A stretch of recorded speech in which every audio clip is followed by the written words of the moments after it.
Hello friends, स्वागत करता हूं आपका और मेरा channel knowledge capsule about direct selling में। दोस्तों, मैं बोला था नेटवर्क मार्केटिंग के ऊपर मैं 7 सीरीज 7 वीडियो बनाने वाला हूं, लेकिन मेरा कुछ दोस्तों ने, कुछ टीम का लोगों ने फ़ोन करके मुझे बोला जो गोल सेटिंग के ऊपर पहला एक वीडियो बनाइए सर। तो आज जो हम लोग कल नेटवर्क मार्केटिंग के ऊपर वीडियो कल फिर बनाऊंगा। आज जो मेरा वीडियो है एक्चुअल गोल सेटिंग का ऊपर है। तो आइए दोस्तों, आज का वीडियो स्टार्ट करते हैं और वीडियो पूरा देखिएगा। और मैं 100% दावा करता हूँ, ये वीडियो अगर पूरा आप देखेंगे तो कुछ ना कुछ यहाँ से आपको ज़रूर नया चीज़ मिलेगा आपको ज़िंदगी में, आपका लाइफ में आगे जाने के लिए। तो आइए दोस्तों, कहा जाता है जिसका ज़िंदगी में कोई लक्ष्य नहीं है उसका ज़िंदगी में सफलता मिलना शायद एक क्वेश्चन मार्क होता है। और ये सही है। जैसे कि आपको जहाँ जाना कहाँ है, अगर आपको ये पता नहीं है तो आप कहीं नहीं पहुँच सकते। अगर आपको कहीं यात्रा पे जाना है तो आपको ये मालूम रहता है आपको कहाँ जाना है, तभी आप वहाँ पहुँच सकते हैं। ठीक उसी तरह आर्थिक क्षेत्र में ही आपको कहाँ पहुँचना है, अगर आपको मालूम रहेगा तभी आप वहाँ तक पहुँच सकते हैं। अगर आपका कोई मंजिल नहीं है तो आप मंजिल तक पहुँचने का योजना कैसे बनाएंगे और उस दिशा में कैसे चलेंगे। मतलब क्या है, अगर आपको ज़िंदगी में कुछ आगे जाना है, कुछ बहुत अच्छा कुछ करना है, तो आपको लक्ष्य बनाना ही पड़ेगा। मतलब आपको गोल बनाना ही पड़ेगा।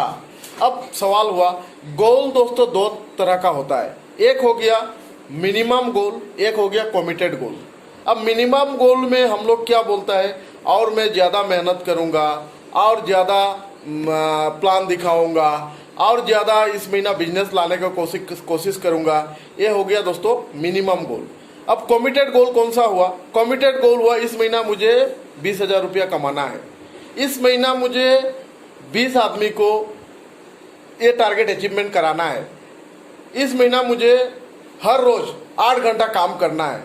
ये हो गया आपका कमिटेड गोल। जैसे कि एक चीज़ यहाँ पे आप क्लियर हो जाइए, आप लोग क्लियर हो जाइए, जो आपका लक्ष्य जितना स्पष्ट होगा आपका सफलता मिलना उतना ही आसान होगा। जैसे एक एग्जाम्पल लेते हैं, एक सेल्समैन का वाइफ लंबे समय तक हॉस्पिटल में बीमार था और उस साल उस सेल्समैन ने दुगना सेल किया।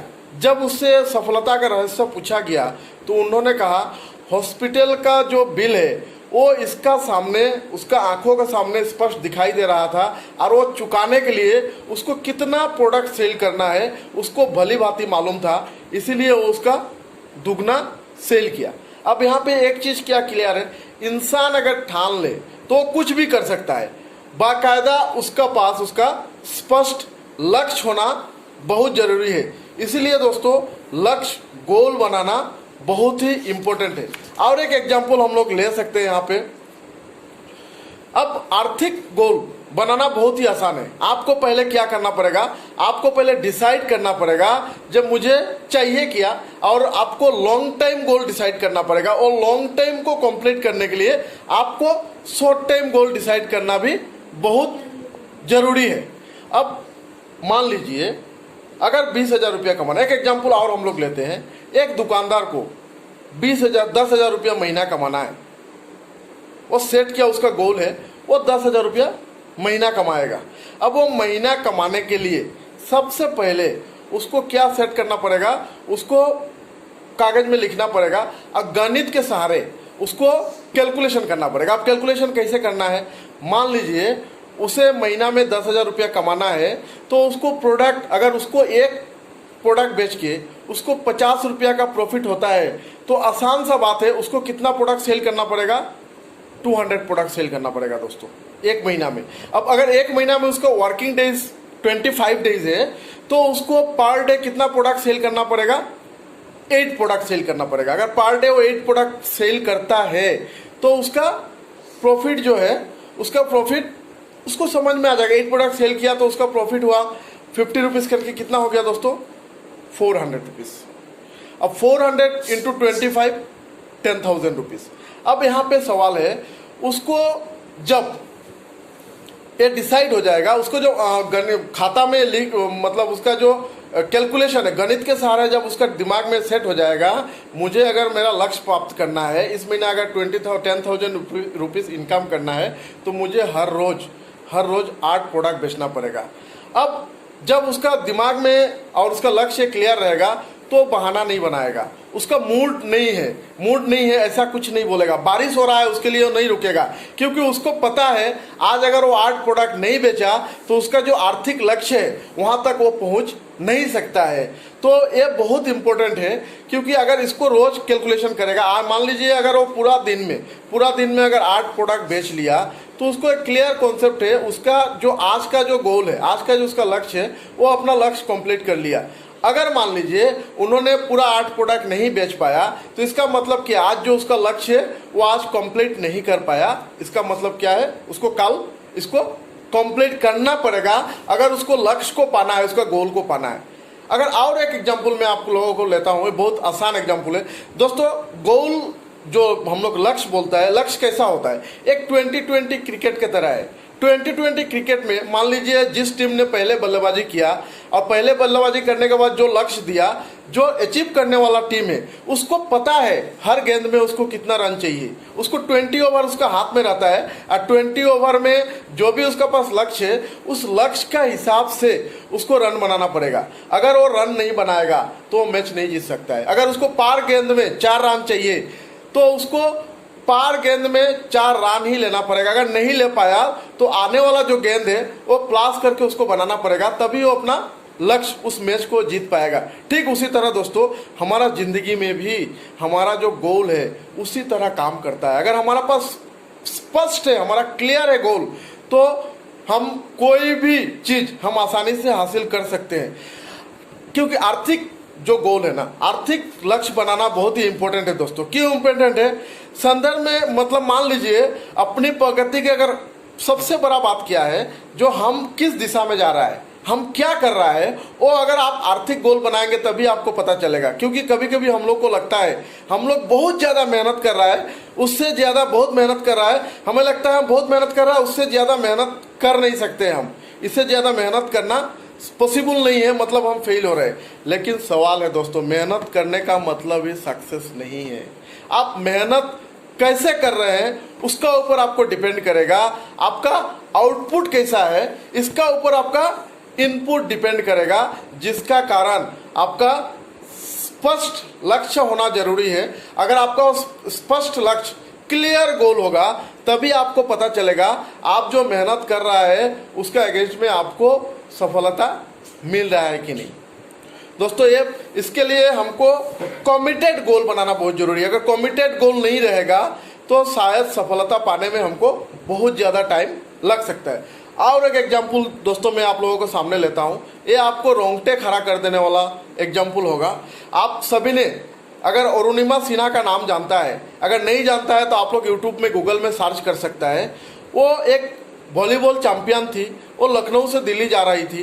रास्ते में जो ट्रेन में जो बैठा था उसका कुछ गुंडों ने उसका गला में चेन पहना था, वो चेन को छीनने की कोशिश किया, लेकिन एक जो खिलाड़ी होता है उसका स्पोर्ट लेवल बहुत तगड़ा होता है, वो ने जब वो चेन देने से इनकार किया तो क्या किया, कुछ गुंडों ने उसको, जो गुंडों ने उसका साथ छेड़खानी कर रहा था, उसको उठा के ट्रेन का बाहर फेंक दिया। उससे भी खत्म मतलब दुख भरी कहानी ये है, जब उसको ट्रेन का बाहर फेंका तो दूसरा तरफ से और एक ट्रेन आ रहा था और वो दूसरा ट्रेन से टकरा के पटरी में गिर गया। पटरी में गिरते ही उसका बॉडी का मूवमेंट, वो जब गिर गया पटरी पे तो उसका बॉडी का मूवमेंट खत्म हो गया। उसको पता चल गया उसका एक पैर कट चुका है और दूसरा पैर में भी प्रॉब्लम है। तब जब उसको पूरा रात में वो पटरी का बगल से 49 ट्रेन गुजरा, वो जब तक उसका माइंड काम कर रहा था वो चिल्लाते रहा, लेकिन रात को वहाँ पे कोई नहीं आया। नेक्स्ट डे जब उसको हॉस्पिटल में लेके गया लखनऊ हॉस्पिटल में, तो वहाँ पे जब हॉस्पिटल वाला जब उसको देखा तो उसका एक पैर कटा हुआ है और एक पैर में फ्रैक्चर है। तो वहाँ पे एनेस्थेसिया नहीं था, कुछ नहीं था, तो वो लोग समझ में नहीं आ रहा था वो लोग क्या करेगा। लेकिन उस टाइम में अरुणिमा सिन्हा का दिमाग में थोड़ा काम किया। उसने बोला जो मेरा पैर कट चुका है, शायद वो हिस्ट्री में जिंदगी का पहला एक हिस्ट्री होगा जो उस टाइम में बिना एनेस्थेसिया का अरुणिमा सिन्हा को वहाँ का डॉक्टर और नर्स ने 2 यूनिट ब्लड दिया और उसका पैर को बिना एनेस्थेसिया का अलग किया। जब लोगों को मालूम चला वो एक वॉलीबॉल चैंपियन है तो उसको दिल्ली एम्स हॉस्पिटल में लेके गया और वहाँ पे उसका इलाज चलना स्टार्ट हुआ। तो इलाज जब चल रहा था तो कुछ लोगों ने ऐसा बोलना चाहा जे अरुणिमा सिन्हा के पास टिकट नहीं था इसीलिए ट्रेन से खुदकुशी करने जा रहा था, अलग अलग बात। और वो इतना बड़ा हायर लेवल का बात था जो उसका परिवार खंडन करने के बाद भी शायद वो नहीं खंडन कर पा रहा था, वो इतना हायर लेवल का बात था। अब यहाँ पे मैं आप लोगों को बताना चाहता हूँ, एक लड़की जो उसका ट्रीटमेंट चल रहा है उसका एक पैर कटा हुआ है, दूसरा पैर में रोड है। और जब ये सब बातें चल रहा था, जो डॉक्टर एम्स का डॉक्टर ने भी उसको बताया कम से कम ये ठीक होने में 3 से 4 साल लगेगा तब वो चलने सकेगा। उस टाइम में अरुणिमा सिन्हा ने डिसीजन लिया जो मुझे एवरेस्ट सबमिट करना है। उसी टाइम में दोस्तों जब उनने बोला जो मुझे एवरेस्ट सबमिट करना है तो कोई विश्वास नहीं कर रहा था। लोग सोच रहा था पागल हो गया, इसका बात कोई नहीं सुन रहा था, उसको बोल रहा था ये सब सोचना छोड़ो। जो लड़की जिसका आगे का जिंदगी बैसाखी में जाएगा ना चल पाएगा पता नहीं, लेकिन उस टाइम में वो डिसीजन लिया था जो मुझे एवरेस्ट को सबमिट करना है। और जब वो हॉस्पिटल से निकला, जब थोड़ा ठीक होकर निकला तो वो पहले अपना घर में नहीं गया, वो डायरेक्ट कहाँ गया, जो 1984 में बचेंद्री पाल बोल के एक मैडम है जो पहले एवरेस्ट सबमिट कर चुका था, उनको जाके बोला जो मैडम मुझे एवरेस्ट को सबमिट करना है। उस टाइम में वो मैडम ने उसको बोला जो अरुणिमा तुम दिल से, तुम अगर आज इस कंडीशन में ये बात बोल रहे हो इसका मतलब तुम एवरेस्ट सबमिट कर चुकी हो। जी हाँ दोस्तों, जब दुनिया हंस रहा था उस टाइम में वो बोली थी इंसान माइंड शरीर से विकलांग हो सकता है लेकिन जिस दिन माइंड से विकलांग हो जाएगा उस दिन वो आगे कुछ नहीं कर सकता है। उसके बाद स्पॉन्सरशिप का मैनेज हुआ। जब आप सोचेंगे जब बेस कैंप में जब पहला प्रैक्टिस कर रहा था अरुणिमा, जहाँ पे 3 मिनट 4 मिनट में पहुँचने की जगह है वहाँ पे वो 3-3 4-4 घंटा में पहुँच रहा था। उसके बाद 8 महीना बाद वो जिस जगह में जो अच्छा पैरों वाला है पहुँचने में जितना टाइम लगता था उससे पहले सबसे पहले अरुणिमा सिन्हा पहुँचता था। तो मैं यही आप लोगों को बोलना चाहता हूँ, उसका जो एक्सीडेंट हुआ था वो डेट था 11 अप्रैल 2011। उस टाइम में वो डॉक्टर के पास गया जहाँ पे डॉक्टर भी उसको बोल रहा था कि आपको 3-4 साल लगेगा ये पैर आर्टिफिशियल पैर ठीक होने में। लेकिन आपको सुन के हैरान होगा, उस अरुणिमा सिन्हा ने 2013 का 21 में वो एवरेस्ट को सबमिट कर चुका था। वो सबसे टॉप में, दुनिया के सबसे टॉप में था, मतलब 8848 किलोमीटर ऊपर था। अब जब उसका जो शेरपा ने जो उसको लेके जाएगा एवरेस्ट, जब शेरपा ने भी उससे जाना, जो उसका एक पैर कटा हुआ है और दूसरा पैर में रोड लगा हुआ है, एक आर्टिफिशियल पैर है एक में रोड लगा हुआ, तो शेरपा ने भी जाने का तैयार नहीं था। उस टाइम में सबने मिला के उसको समझाया। लेकिन यहाँ पे एक चीज है, जब हिलरी स्टेप जिसको बोलता है वहाँ से 1.5 किलोमीटर 1.5 घंटा का रास्ता है एवरेस्ट को सबमिट करना। जब वहाँ पे गया तो अरुणिमा का ऑक्सीजन खत्म हो रहा था। उस टाइम में शेरपा ने बोला, दोस्तों जो हिलरी स्टेप है वहाँ तक जब पहुँचा तो उसका ऑक्सीजन खत्म हो रहा था। जब ऑक्सीजन खत्म हो रहा था तो शेरपा ने उसको बोला जब जिंदगी रहेगा तो अरुणिमा दोबारा आ सकती हो, यहाँ से चलो। लेकिन अरुणिमा को पता था, बहुत मुश्किल से उसको स्पॉन्सरशिप मिला था, 40-50 लाख का सवाल था। तो अरुणिमा ने बोला नहीं, कभी कभी क्या होता है कुछ डिसीजन लाइफ का होता है जो अकेले लेना पड़ता है। उस टाइम में उसने डिसीजन लिया नहीं मुझे जाना है। और ठीक दोस्तों उसका 1.5 घंटा बाद अरुणिमा ने इस टॉप पे था। जब टॉप पे था तो उसका ऐसे ही ऑक्सीजन खत्म हो रहा था। शेरपा ने बोला जल्दी जल्दी निकलो, तो अरुणिमा ने बोला उसका मोबाइल निकाल के बोला एक फोटो ले लो। और शेरपा गुस्सा हो रहा था, फिर फोटो लिया।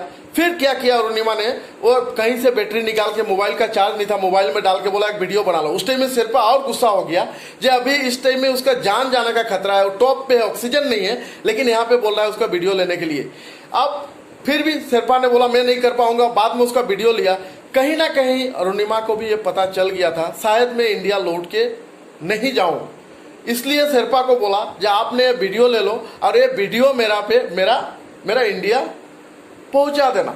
लेकिन दोस्तों एक चीज़ है, जहाँ पे चाह है वहाँ राह है। जब वो नीचे की तरफ आ रहा था, जब उतरना स्टार्ट हुआ तो आते आते अरुणिमा का ऑक्सीजन खत्म होना स्टार्ट हो गया। अब जैसे ही ऑक्सीजन खत्म हुआ वो गिरने लायक स्टार्ट हुआ।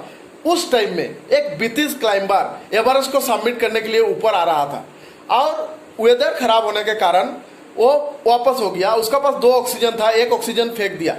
जैसे ही ऑक्सीजन को फेंका, अरुणिमा का जो शेरपा था, शेरपा ने लेके फटाफट उनको ऑक्सीजन लगाया। जैसे ही ऑक्सीजन लगाया अरुणिमा को, तो उसका फिर से सांस आने लगा, फिर से वो ताज़ा हो गया। शेरपा बार बार उसको बोल रहा था, अरुणिमा तुम बहुत लाकी हो, तुम बहुत लाकी हो जो इतना ऊपर में तुमको ऑक्सीजन मिला। लेकिन वो शेरपा बार बार लाख लाख बोल रहा था, लेकिन अरुणिमा सिन्हा बोल रहा था, जब वो स्टेटमेंट दिया, बोला मैं लक को नहीं मानता था। मैं जो डिसीजन लिया था, मुझे अब एवरेस्ट को सबमिट करना है, तो कहीं ना कहीं उसको ये पता था। अरुणिमा बोला मुझे ये पता था, क्योंकि जब मैं पटरी में गिरा, उसके बाद जब वो पटरी से 49 ट्रेन गया, जब मैं नहीं मरा तो ऊपर वाला ने मुझे इस दुनिया में इसलिए जिंदा रखा है, मुझे कुछ करना है। तो दोस्तों यही बोलना था, ये है गोल। अगर आपका लक्ष्य क्लियर है, मुझे करना ही करना है, तो आपको दुनिया में कोई नहीं रोक सकता है दोस्तों, कोई नहीं रोक सकता है। क्योंकि लोग दिमाग से विकलांग जिस दिन हो जाएगा, उस दिन वो दुनिया में कुछ नहीं कर पाएगा। शरीर से विकलांग कुछ नहीं है, लेकिन दिमाग से विकलांग अगर आप जिस दिन बन जाएंगे, तो आप शरीर से जो विकलांग है उससे भी खराब हो जाएंगे और जिंदगी में कुछ भी नहीं कर पाएंगे। दोस्तों मेरा ये वीडियो अगर अच्छा लगा आपको, तो लाइक शेयर और सब्सक्राइब जरूर कीजिएगा। कल फिर से आपको मिलने वाला है वाई नेटवर्किंग का ऊपर तीसरा पार्ट 3 मेरा वीडियो। तो थैंक्स फॉर वॉचिंग।